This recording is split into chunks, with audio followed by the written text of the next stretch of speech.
Guys, നല്ല heavy ന്യൂസാണല്ലോ പുറത്തു വരുന്നത്. ഇന്ത്യൻ ക്രിക്കറ്റ് ആരാധകർക്കിടയിൽ ഇപ്പോൾ വലിയൊരു ചർച്ച കൊടുമ്പിരി കൊല്ലുകയാണ്. ടീം ഇന്ത്യയുടെ പുതിയ T20 ക്യാപ്റ്റനായി സഞ്ജു സാംസണെയും പരിഗണിക്കുന്നു. ആദ്യം ഇത് കേട്ടപ്പോൾ വെറും ഫേക്ക് ന്യൂസ് എന്നാണ് കരുതിയത്. എന്നാൽ ഹിന്ദുസ്ഥാൻ ടൈംസ്, NDTV തുടങ്ങിയ പ്രമുഖ മാധ്യമങ്ങൾ വരെ ഈ വാർത്ത റിപ്പോർട്ട് ചെയ്തു കഴിഞ്ഞു. സൂര്യകുമാർ യാദവിന് ശേഷം ശ്രേയസ് അയ്യരുടെ പേരായിരുന്നു ആദ്യം ഉയർന്നു വന്നത്. എന്നാൽ ഇപ്പോൾ മത്സര രംഗത്തേക്ക് സഞ്ജുവും എത്തിയിരിക്കുന്നു. സഞ്ജു ഇന്ത്യൻ ടീമിൻ്റെ ക്യാപ്റ്റൻ കൂടിയാവുകയാണെങ്കിൽ അത് ഇന്ത്യൻ സ്പോർട്സ് ചരിത്രത്തിലെ തന്നെ ഏറ്റവും വലിയ കരിയർ അപ്ലിഫ്റ്റുകളിൽ ഒന്നായിരിക്കും.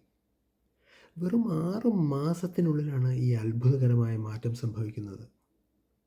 ഒന്ന് ഓർത്തു നോക്കൂ, കഴിഞ്ഞ ഡിസംബറിൽ ന്യൂസിലാൻഡ് സീരീസിലെ മോശം ഫോമിന് പിന്നാലെ സഞ്ജു ലോകകപ്പ് പ്ലേയിങ് 11-ൽ ഉണ്ടാകില്ലെന്ന് പോലും പലരും കരുതി. സഞ്ജു സാംസൺ കരിയർ അവസാനിപ്പിക്കാൻ സമയമായി എന്ന് വിരോധികൾ മാത്രമല്ല, കടുത്ത ആരാധകർ പോലും നിരാശയോടെ പറഞ്ഞ കാലം. എന്നാൽ അവിടെ നിന്നാണ് ഈ ഫിനിക്സ് പക്ഷിയുടെ ഉദയം.